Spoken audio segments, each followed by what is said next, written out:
Here with me tonight is Gideon Taylor, the chairman of operations with the World Jewish Restitution Organization. Gideon, welcome. Thank you very much. Well, you heard Pompeo and what he had to say there, but let's get a statement from Poland's prime minister responding to Pompeo. Take a look. Mateusz Morawiecki calling this a closed matter and adding, the Germans destroyed our country and want to destroy the Polish people. We are the ones entitled to compensation. So what does he get wrong here? What's he missing? What he's discussing is something different from what Pompeo was talking about. Yeah. For us, this issue is about property that belonged to Jews, to Holocaust survivors or to their families, that was in Poland and after the war was confiscated by the communists. It was never returned.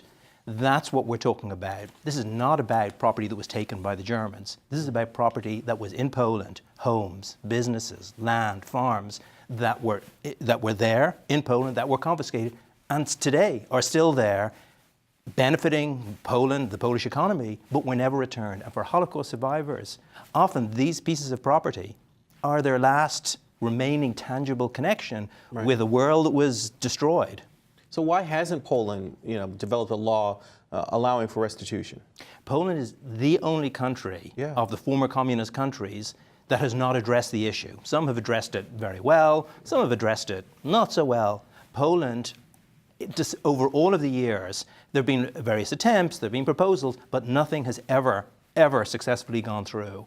And we think that now is the time, while there's Holocaust survivors still with us, which is not going to be a very long time, now is the time for Poland to face up to its history. Because this issue, it's about history, but it's also about the future, because we think that you can't move forward in a post-communist society, move forward to be the kind of country Poland wants to be, if it doesn't address the past. And so far, the government has resisted. This week, you co-authored an op-ed that appeared in the Jewish Post saying, and I want to read it here in part, as we have seen in the current argument over the history of the Holocaust, in order to move forward, nations need to address the past. Now is the time for Poland to pass a law that is fair and just to all, including Holocaust survivors and their families. So what kind of law would be in place here? What do you think is needed? What I think would be fair would be some kind of law that provides some kind of compensation. Nobody wants to throw people out of their homes. Nobody wants to take hospitals away. But having some kind of a recognition, some kind of compensation, and Poland itself recognizes this. So last year, they introduced, or in 2017, they introduced a draft law that would provide compensation for property that was confiscated, except for one thing. They excluded anyone who was a foreigner, who lived outside of Poland today. Right. So therefore, all of the Holocaust survivors, virtually all of whom left Poland, fled and escaped and rebuilt new lives, would have been excluded. But Poland itself understood that they have to address this issue. You can't leave these issues open because they just become worse and worse. And having a stable economy, having a stable system of land ownership means addressing and closing those issues. So Poland knows that. I think it's just a matter of time when we get to a situation where some kind of compensation that gives recognition. Sure.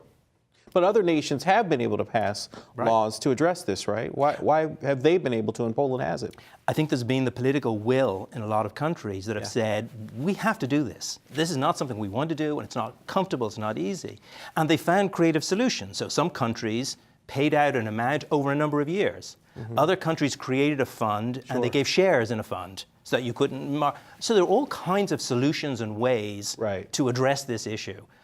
But I think the clock is ticking, because as Holocaust survivors are passing away, if this is not done while Holocaust survivors are still alive, I think the moral significance of it will be lost. And that's why we think the time is now. Yeah, well, hopefully the Polish government is listening to your organization. I know you have an awareness campaign going on about this issue, so we'll see what develops. Thank you so much. Gideon Taylor with the World Jewish Restitution Organization. Thanks for your time. Thank you very much indeed, Derricke.